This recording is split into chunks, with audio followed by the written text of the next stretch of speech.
naghanap talaga ako ng anong hindi tapos ng pulis sa trabaho nila, ako ang magtatapos. Ganon ang style ko. Maybe because I really want my city to be safe and clean. And I do not know if it's still on that level when I was the mayor. Hindi ko na masabi, sir. But if you want to really ask big whether lahat ng ginawa ko right, well, sometimes it went wrong. But at this time, of course, I am not prepared to make a public confession. Maybe if I'm dying, cancer or what, then I would make my last confession to the public. Mr. Chair, former President, would you say meron pong konting tolerance on your part dahil po sa mga na-witness nyo at mga nakikita nyong kalokohan, kriminalidad since you were mayor, Mr. former Kinukorek ko, President? sir. Hindi ako ay ganun lang siguro ang pagtingin ng mga tao sa akin. Killer, ganun. But you know, Kindly wrap up, please, Congressman Ortega. galing ako, sir, sa, well, religious school. Graduate ako sa religious abogado ako. At ang dinibdib ko talaga yung law, sir. So hanggang batas lang ako. Hindi ako pwedeng lumabas ng batas. Sige na ako kornehan kasi ako na magawa ka ng when you can do it legally. Jadi kagaya noong sabi na yung sa prison na bakit ko ipapatay ang iyawa na yun? Nandiyan na yung kulong. Mas better para sa akin, sir, to suffer in Satan. Sa utak ko talaga, mas mabuti pang makulong ka habang buhay dyan sa prison kasi death is a respite na tapos na. Hindi mo babayaran pag patay ka na eh. Magtiis ka dyan sa kulungan. Magkain ka dyan ng basura sa kulungan. Sige, okay. Thank you, Mr. Yeah, Chair. that's it. Thank you, Okay. former President. Salamat po. Thank you, Mr. President. We have kasi a list of those who wants to interpolate. So if any of the members who would like to propound questions late, can you please call the attention of the committee secretary para sunod-sunod po yung ating magtatanong. So the next to interpolate is Congressman Benny Abante. We have 10 minutes. Thank you, Mr. Chair. Sir, pinatanghali po. Sir. Hindi po ito personalan, trabaho lang po ito. Alam ko, sir. Okay. Nabanggit niyo 2 beses. I'd like just to remind you before I pose this question.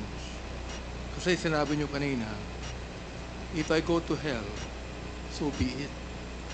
Well, I'd like you to know that hell is a biblical word, Mr. President, and I do not want you to go to hell. Because if you are going to read the description of hell in the Bible, mabigat. It's terrible. Mabigat po, terrible po. Yeah. So you do not want to go to hell. Well, Even your lawyers do not want to go to hell with you. kung Mr. ganun President. ang resulta ng ano ko sa ginawa ko, sir. Nagbibiro lang po ba kayo doon o talagang totoo po sinasabi niyo? But all I did, bakit ako papatay ng tao? Bakit ako why would I inflict injuries or death on a person na may mga pamilya yan na mas masaktan? Ito ko, I mean, I must be insane to go into a campaign against crime just to kill. Hindi trabaho ng pulis at hindi maniwala yung pulis sa akin, sir. Mr. Chair, Mr. President, I understand po sinasabi ninyo. Masasabit na Pero si- the thing is, when you begin to say, if I go to hell, so be it. Yes, sir. I do not think that you believe in it, Mr. Chair. I do not think so. Pero anyway, tutuloy ko po itong tanong ko. Ano po? I do not need you to confirm this statement because meron po naman video rito. Meron play clip. Ano po, hindi ko napapakita pa dito. But you said publicly, and I quote, if you are corrupt, I will fetch you using a helicopter to Manila and I will throw you out.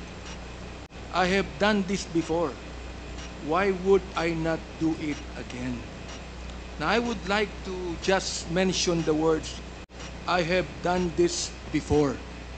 Why would I not do it again? So, nafe-feel ko po, sir, that you are justified in doing so. Basta sa tingin nyo, corrupt. Hindi, sir. Hindi po ba? Hyperbole lang yun, sir. So, Mr. Hindi Chair. papayag ang piloto niya, sir. Ikaw, ganun po, ganito, Mr. Chair. So if you feel just justified in doing it, can you please name to us the victim? Sino po yung tinapon ninyo sa helicopter? Sinabi niyo po I have done this before. Why would I not do it again? Sino po yung tinapon ninyo? Can you please name the victim? Well, sir, sabi ko, O nagbibiro po kayo, no? istorya lang para sa kriminal. Pero paano mo itapon niya, sir? Buksan mo pa yung... Ano po yan? Parang hyperbole, ano ho? Hyperbole nga. O yan. So, hindi po totoo ito. Now, ay gusto ko pong sabihin sa inyo, Mr. Chair, isa po ako doon na marami po ang bumoto sa inyo. Oho. Dahil naniniwala sa inyo. At marami pa. Sa amin lang mga Baptist, naniniwala pa rin sa inyo. Pero, pag ganito na mga salita ninyo, medyo mukhang hindi na po yata tama sa dating Pangulo na magsalita ng ganyan. Sapagkat naniniwala po ako na kahit sabihin niyo po yung mga kiling-kiling, meron pa rin kayong compassion eh. Tumutulong kayo sa ating kapulisan. Tumutulong kayo sa mga nangangailangan. Meron pa rin kayong compassion. And I would even think today that your compassion even overcomes your thought of killing someone else. Sir, this world is there's the evil and there's the good. So, if you are a human being dito, you do so many things in life. Mamili ka lang between the right at yung mali. Opo. So, pag pinili mo itong mali, you are bound by what you do in this life. Tama yun, Mr. Chair. Tama po yun ang inyong statement. Pag pinili nyo ang mali, ito po ang tanong ko. Tama po ba ang pumatay? Kahit po, teka, Mr. Chair. Tama po ba ang pumatay? Kahit alam nyo, na ito ay tinatawag sa batas. Ako hindi po abogado po. Tinatawag sa batas na in flagrante delicto o in the act of committing a crime. Oho. Ngayon, I have proven that, sir. Kung po yan, susundin po natin, wala po kayong pinagkaiba sa Pariseo nung panahon ng Panginoong Jesucristo. Nung ang Pariseo nakahuli po ng isang babae that was caught in the act of adultery, they are about to stone them. Stone her. Babatuhin na po. O nilapit po nila kay Kristo. At sinabi po nila sa ating Panginoong Jesucristo, anong gagawin mo dito? Sapagkat ayon sa aming batas, in flagrante delicto ito, dapat to batuhin hanggang sa mamatay. Ano pong ginawa ng Panginoon? Mr. President, Mr. Chair, siya po ay sumulat doon sa ground. Wala siyang sinabi, sumulat lamang po sa ground. Nakita mo ng mga Pariseo ang sinulat. Isa-isa po silang umalis. Bakit po? Palagay ko, ang sinunod mo ng Panginoon, yung mga kasalanan ng mga presyo, hypocrisy, corruption, lahat po. Oh. Ngayon, naiwan po doon yung babae. That was caught in the act of adultery. Ang sabi po ng Panginoon sa kanya, where are your accusers? Ang sabi po ng babae, none, Lord. Ang sabi po ng Panginoon sa kanya, neither do I condemn you. Go and sin no more. Hindi ho ba mas maganda yung salita ng ating Panginoon doon, Mr. Chair, Mr. President? Hindi na ako papatay siya. Retired na ako eh. No more na, hindi na ako mayor. Ayaw ko na rin. Ikaw, alam niyo, Mr. Chair, Mr. President, kaunti lang po yung tanda niyo sa akin. Dapat talaga mag-retire na ho tayo. Retire na ako siya. Ayaw ko na. Anyway, ganito po yun. Ang sabi po nyo, Ganito na lang, sir. batas lang po ako. Yun ang sabi nyo. Prosecutor kayo eh. Kanina sinabi niyo po, batas lang po ako.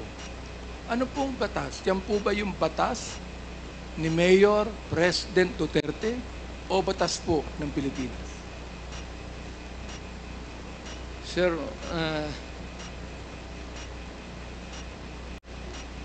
bago ko sagutin yung ano mo, sir.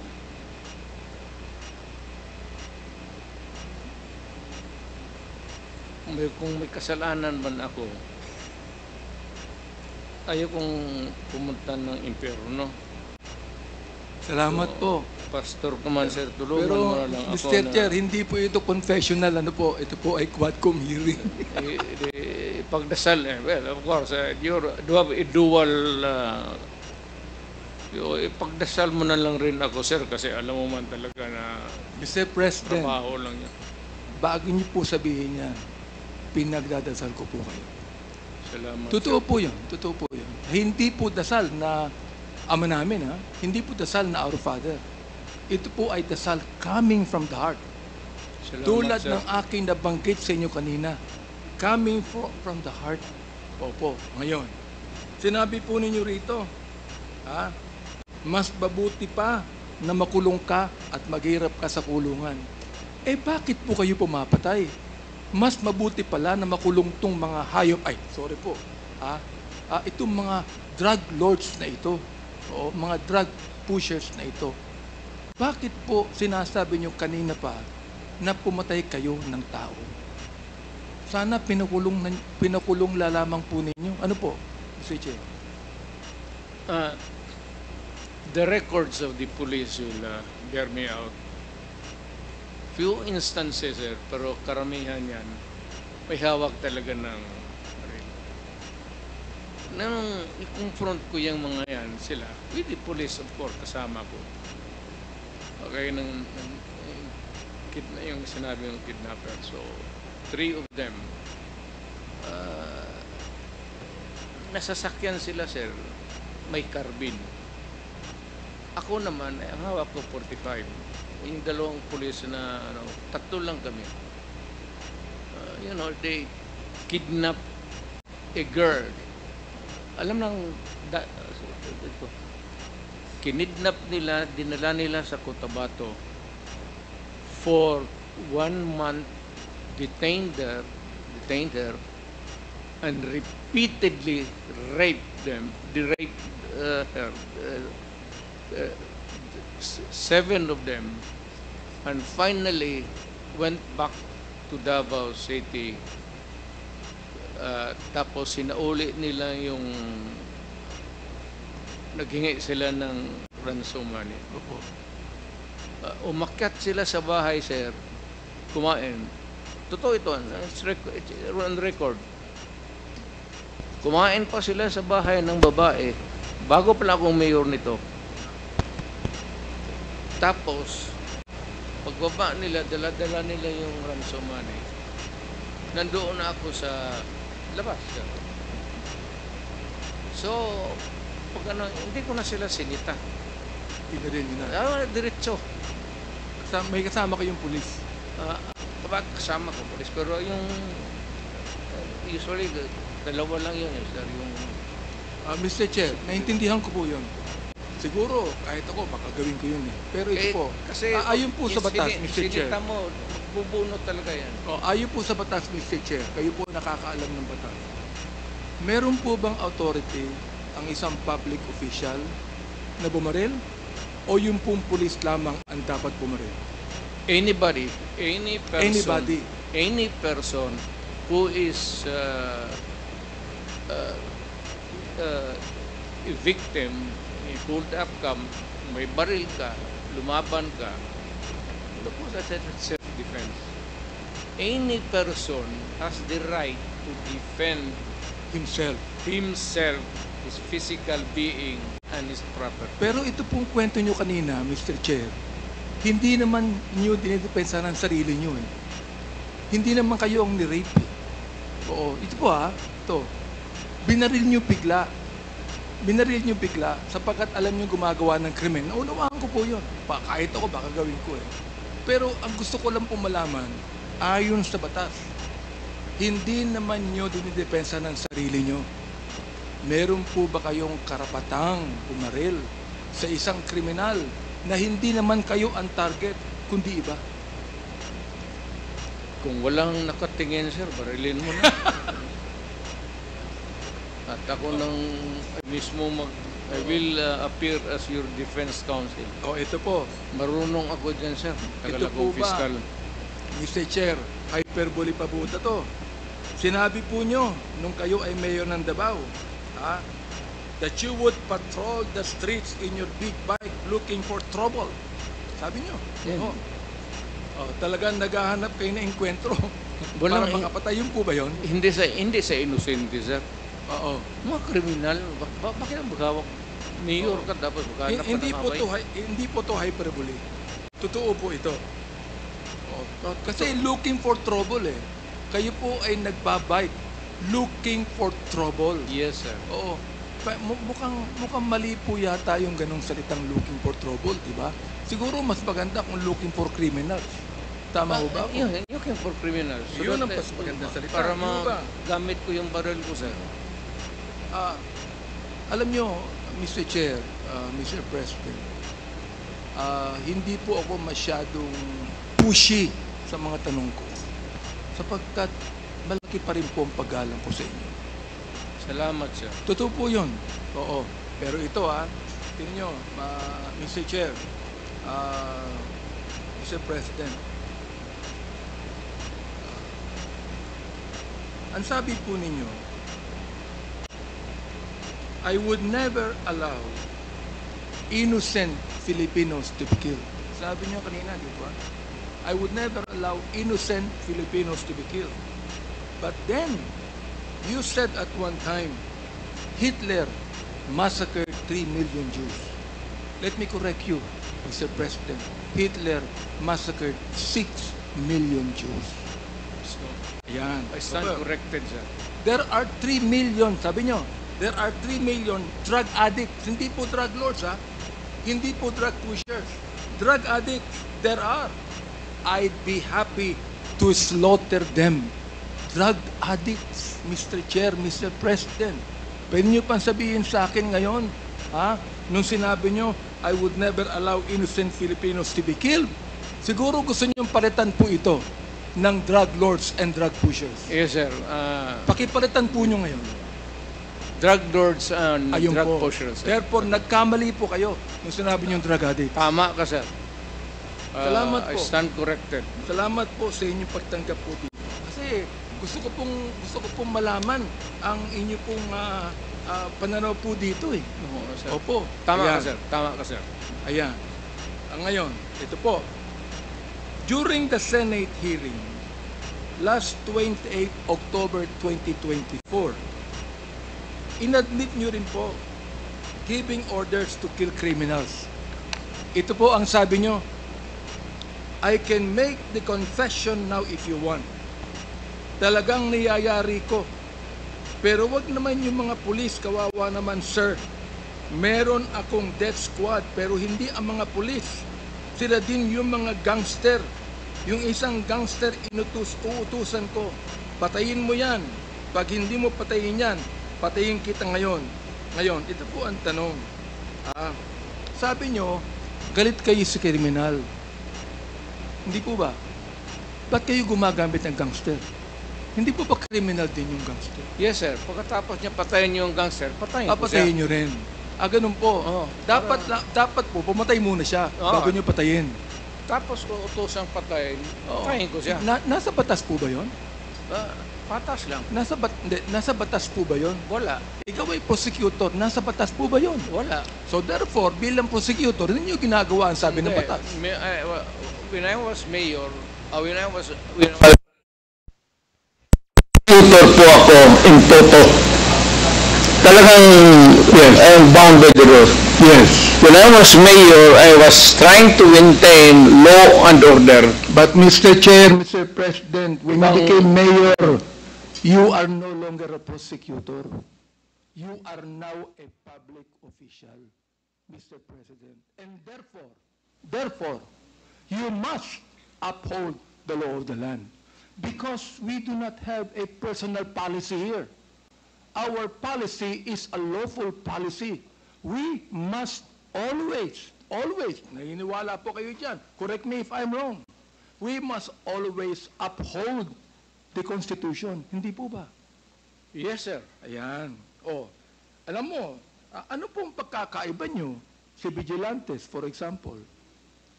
Ano pong pagkakaiba nyo si Vigilante? Na pumapatay po ng drug addict na nanlalaban din. Ayan, Ayan, sige po. Pakipaliwanag po sa amin. May classification niya, sir. Hindi ka basta-basta pumatay ng drug addict. Yes. You killed drug lords Yes. and the purveyors of drugs. Aha. What you just kill addict, sir? Yung addict, ipadampot mo sa police, ipadala mo sa doon sa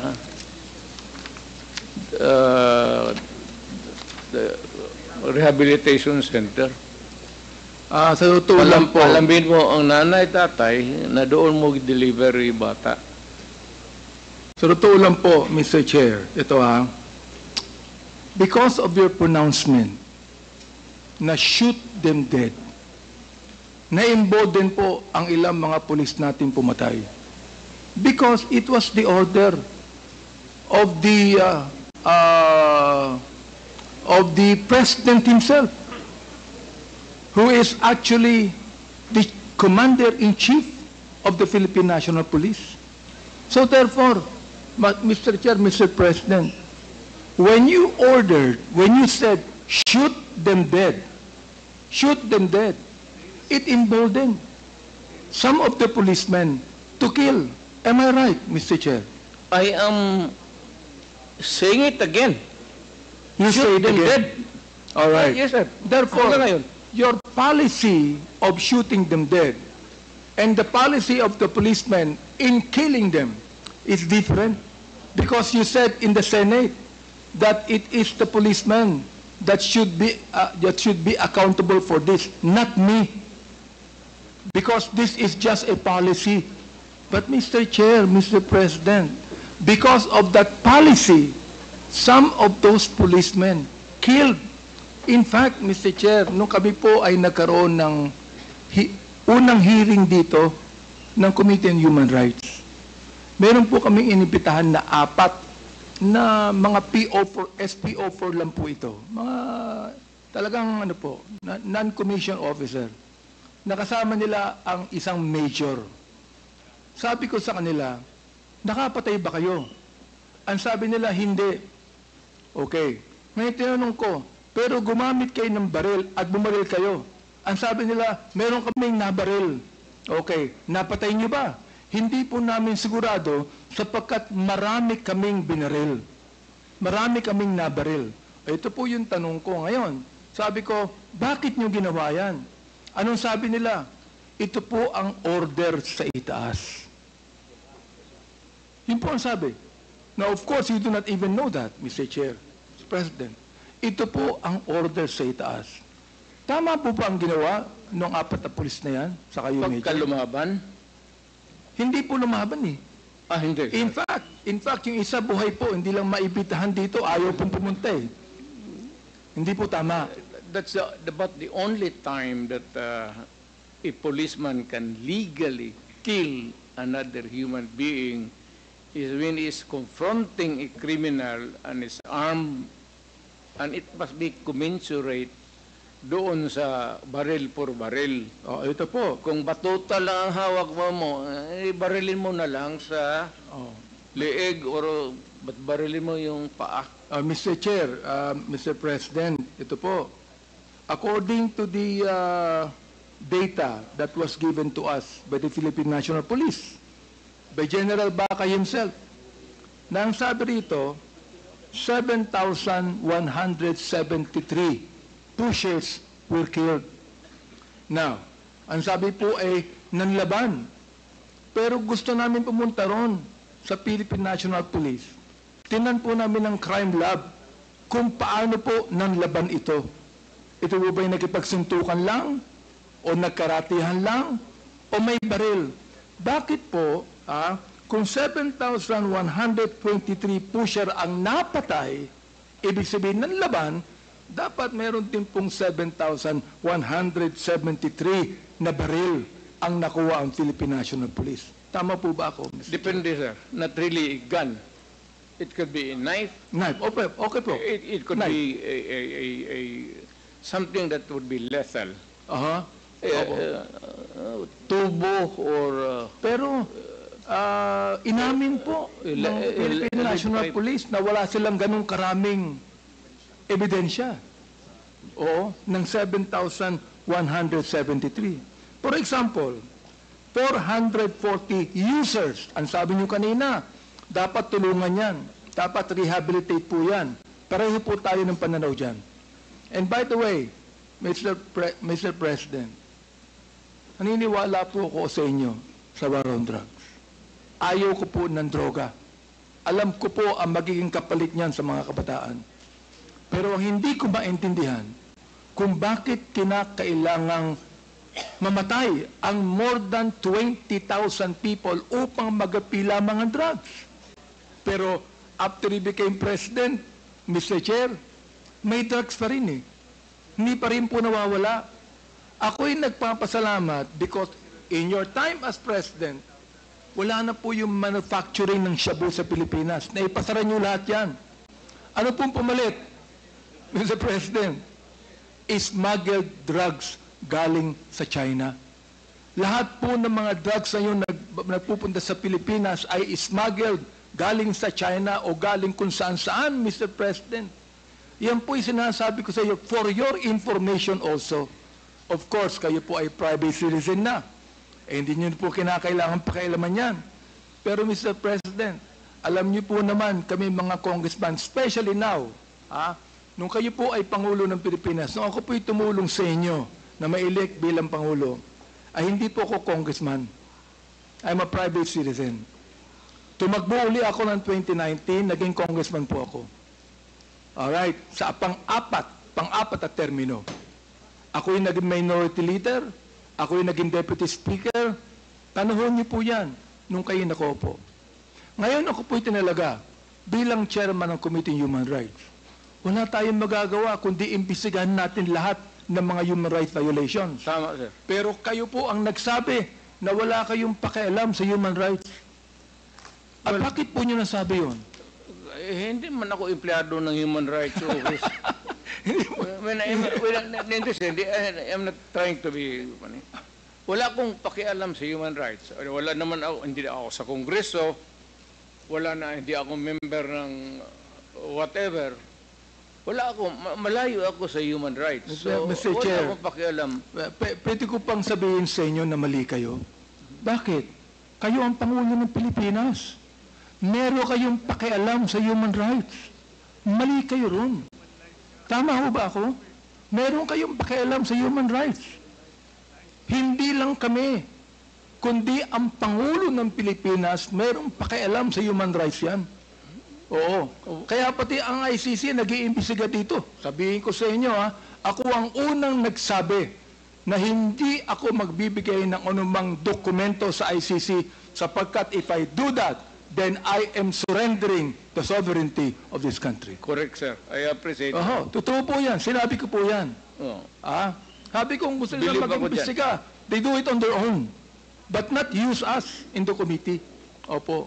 Ang kinakalungkot ko lang po, Mr. President, mukhang nagsasalita po kayo na hindi po sang-ayon sa napag-aralan yung batas. Yung human rights po, nasa Constitution po yan. Kayong tatlong abogado ni Mr. President, turuan nyo ang kliyente nyo. Hindi ba nasa Constitution yun? Attorney Delgra, hindi ba nasa Constitution natin ang human rights? Yes. Na kailangan, sir, 98 Di po, ako sa sandali lang po, Mr. constitutional President. law. Tatanungin ko lang po yung abogado nyo, sapagkat siya ay isang resource speaker, nasa Constitution po ba ang human rights? Opo, sir. Ayun. Nasagot po niya. So, Mr. President, nasa Constitution po yan, at ang unang-unang dapat tumupad ng Constitution, sino po? Kundi ang pinakatatay ng buong bansa. Correct. Hindi po ba? Correct. Therefore, nagkamali kayo sa ganung salita. Retired tatay ako, sir. Hindi ba sabihin niyo sa akin, nung sinabi niyo Pangulo kayo, nagkamali kayo. Retired na po kayo ngayon. Hindi ko inaano yan. Pero nagkamali kayo ng ganung salita. Tama ako mali. Hindi mo masagot. I cannot debate with you on this, sir. No, but Mr. President, I will not allow you to debate on me. Because if you debate and argue with me, I will even tell you that you're out of order. Kaya nga. Because any resource speaker cannot debate with any member of the Quadcom. Ang tinatanong ko lang, Mr. Chair. Congressman ako, sir. Opo. Natanong ko lang, dapat kayo po ang tumupad ng human rights bilang tatay po ng buong Pilipinas. Sinabi ni Atty. Delgra, nasa Constitution po yan. Sinabi nyo kanina, wala kang pakialam sa human rights. May pakialam kayo. Sir. Hindi po ba, Mr. Chair? Sir, magprangkahan tayo, sir. Opo. Sige po. Pagka ganun talaga, mayor ka, pagka criminal ka, mainit talaga ako sa iyo.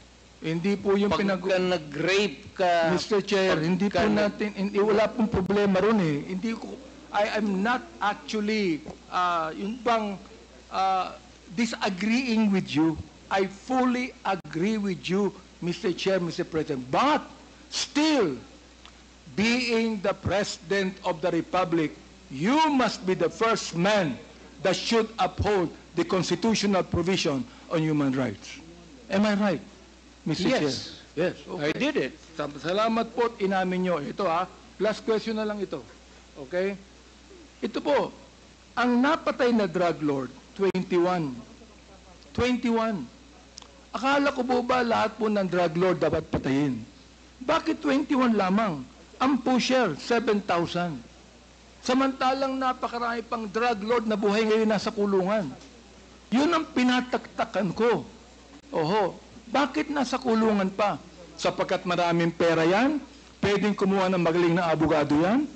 O dapat po, kung dapat patayin ang mga drug pusher, may napatay ng mga user, dapat lalong patayin ang mga drug lords. Mr. Speaker. Hindi ko naabot yan, sir. Hanapan natin ang paraan na patayin natin. Pero kayo po private citizen na, retired na po kayo. Wala na, sir. Hindi na po pwedeng gawin yan. You are right. Pero magiging mayor kayo uli, hindi po ba? Kung ang circumstances would call for it, sir. Gusto ko nang mag-retire. Pero kung magulo uli ang Davao, I think that I have to enter into the picture again. Pero ayaw ko na, sir. Naniniwala po ako, Mr. Chair, that any government cannot be ruled with fear, but it can be balanced with fear and love, Mr. Chair. Because if you rule any government in fear, then those people will be afraid. But if you are gone, Mr. Chair, Mr. President, they will do it again. Because they're not doing it because of fear. But Mr. Chair, I know your heart, Mr. President. You have loved so many women. Sir, You are bound to love. marami nakikinig silang lahat. Sir, bakit mo ito? You are bound to love. I cannot- And therefore, sana po, kapag kayo maging mayor uli, nakita niyo na po yung pagkakamali ninyo na inamin niyo rito, sana po may pagbabago na sa Davao. Pagkat naniniwala po ako na kapag ang ating nirule sa Davao ay yung pagiging makajos, pagiging matapat, pagiging honest, ay naniniwala po ako, magiging maganda po ang Davao Sa City. lahat na bagay, sir, hindi mo ako, you cannot question that. Sa dedication ko lang sa trabaho ko, on any other matter, sir, honesty, everything. Salamat Wala. po. Isang question na lang. Sabi nyo kanina, nung kine-question kayo tungkol sa reward system, sabi nyo, hindi ako nagbibigay ng reward para patayin. Hindi po yun eh. Oo. Nagbibigay kayo ng reward nung napatay na. Hindi po para patayin. Iba po yung reward na para patayin, iba rin po yung reward nang nakapatay na siya. Tama mo ba ako? Bawal yan, sir. Kung, Ayun. kasi binibili mo yung buhay ng tao. Salamat po. Yun ang pagkakaiba, Even Mr. Chair. without the laws, that would be a violation of Diyos. Yung pagkakaiba, Mr. Chair, ang pagkakaiba ng reward system para patayin mo siya at yung reward system sapagkat nagbigay ka ng pabuya sa isang tao, nakapatay na po siya eh, ng drug lord. Nagano po yan eh, nanlaban po yan eh. Oo. So, iba po yung ganun. Di ba? Parang, sir, alam mo, sir, sa totoo lang, kung meron man pinagkatao na talagang umaano sa Diyos, siguro talok, mas malamang pa ako sa iyo. Ang trust and faith ko sa God, kaya maybe that brought me to the presidency despite of the variance interpretation ng ano ko. But overall, the Filipino people would not have elected a son of a bitch. Talagang ano ako, sir. By the rules ako. Paski na Salamat nung po, fiscal Mr. ako. Chair. By the rules ako. Salamat po, Mr. Kindly Chair. wrap up, Congressman Abante. Nagbago ang pananaw ninyo sa Quadcom. Sapagkat nung sumulat si Atty. Degra sa amin na hindi kayo makaka-attend sapagkat wala kayong tiwala sa Quadcom, ang ibig sabihin po niyan, kayo ay nagpunta ngayon sapagkat may tiwala na po kayo sa amin. Maraming salamat po sa inyo. Sabi kasi ni ano, sir, na ipakontempt ako. So, siya, Are you done, Congressman Abante? Yes, Mr. Chair, maraming